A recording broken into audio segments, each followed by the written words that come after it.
friends are since. You may notice that I look a bit more bedraggled than normal in this video, and that is because I have spent the past few days staying up very late, playing with my band Hog Wild, and also doing some DJ sets, because obviously I'm a very important and talented creative personality. But I decided that I still wanted to try and make some music tonight, because you have to get time, or like, what am I trying to say? You have to grab time where it's available. You may also notice that there's some fucking ring light reflections in these glasses, and that's because they're cheap shit glasses that are very thick.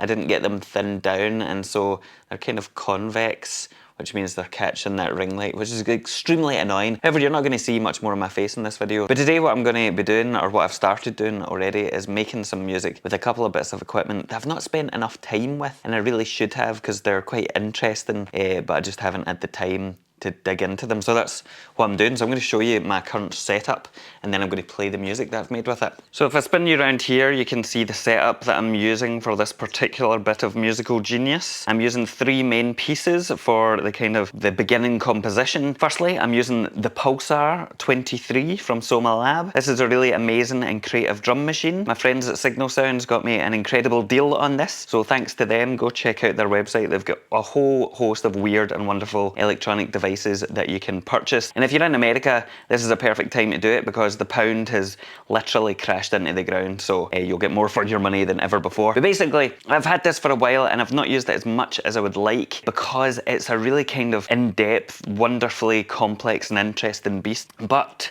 I'm going to be using it in probably the most boring way possible today, which is basically just controlling it over MIDI from this thing. Now this is the Hapax from Squarp, the people that made the Pyramid, and it's quite bright here. Maybe if I dial down the ISO, you'll be able to see the pads better. Oh, look at that, look at those beautiful pads. But essentially, this is kind of like a grid sequencer thing, and I've got it in the drum mode for just now, for the Pulsar here. So if I hit the pads, you'll hear a kick drum, hopefully. Ooh. A kind of weird snare thing. Some hats. Or noise, I guess, and also this cymbal sound.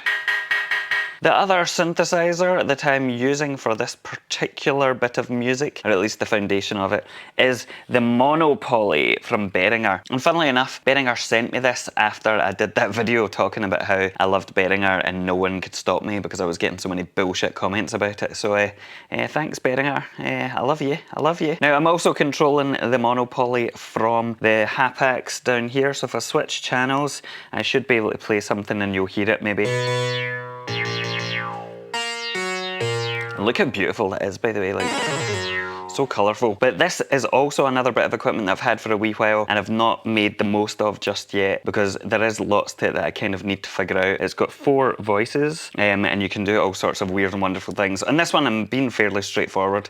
They're all stacked in unison, just to give us that nice, wonderful tone. Now on the Pulsar here, the way I've got it kind of set up so that it's sending out audio, if you're not familiar with the Pulsar, is that each individual channel is connected to one of these mini jack connections here, which means I can convert from the Pulsar's post and alligator clip combination into a kind of Eurorack mini jack. You can of course use 1/4" jacks, but I would rather use mini jack, because that means that I can then connect straight into my audio interface using this optics from Board Brain Music, which I've already done a video on. It's basically an ADAT expansion which lets you connect more easily into your modular system. Now this track isn't going to be any kind of mind-blowing musical genius or anything like that. It's mostly to give me a chance to experiment a bit more with both of these devices, so that I can hopefully very soon do videos on each of them and tell you what I like about each of them and all that kind of thing.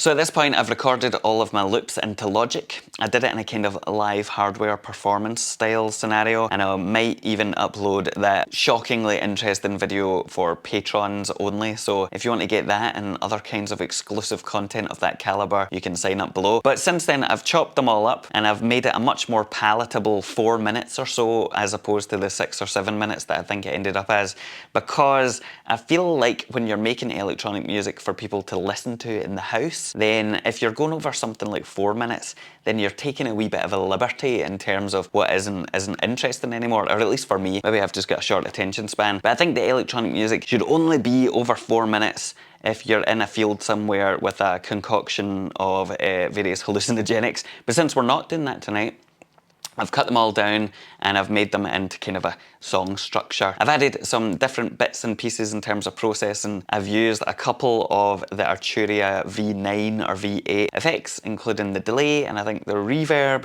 and also maybe the tube overdrive thing, which is pretty cool. And I've also used a couple of the Sound Toys suite of effects just to kind of, you know, process things nicely. Now the next thing that I'm going to do is add on some more synthesizers, but I can't really be arsed hooking any other hardware synthesizers up. So for this, what I'm going to be doing is using the CS80 V4 from Arturia's V9 suite, because I've kind of been on a CS80 kick lately. I was seriously considering a Deckard's dream before realising that I would have to literally sell my kidneys in order to afford even half of it. So I decided against that, and I'm using the next best thing, which is the plugin from Arturia. I'm going to be using the Keystep Pro, also from Arturia, of course, just to stay on brand. And that'll be it, hopefully. I'll see if I can throw any other weird samples in. Oh, one thing I should have mentioned actually is for the Pulsar-23 here, I'm not just running this dry out into, you know, the interface or anything. I'm making the most of the fact that I can connect up directly via my Eurorack, and I'm using a couple of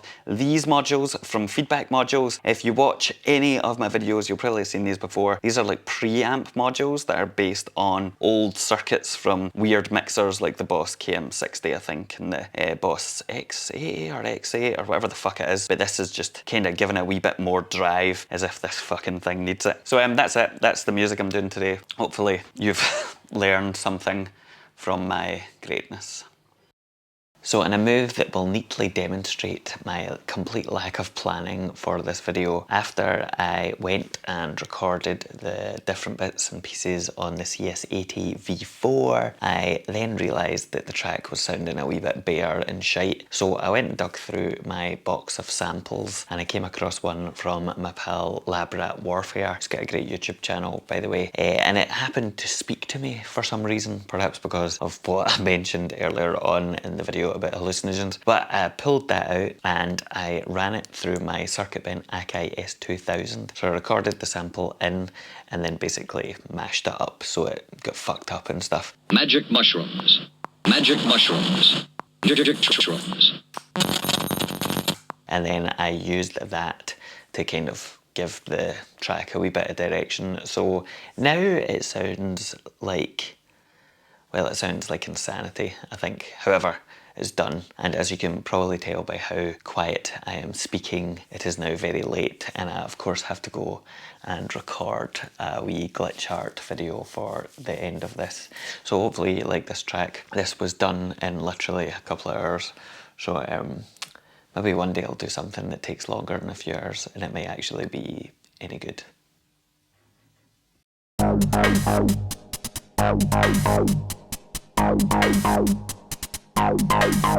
Ow.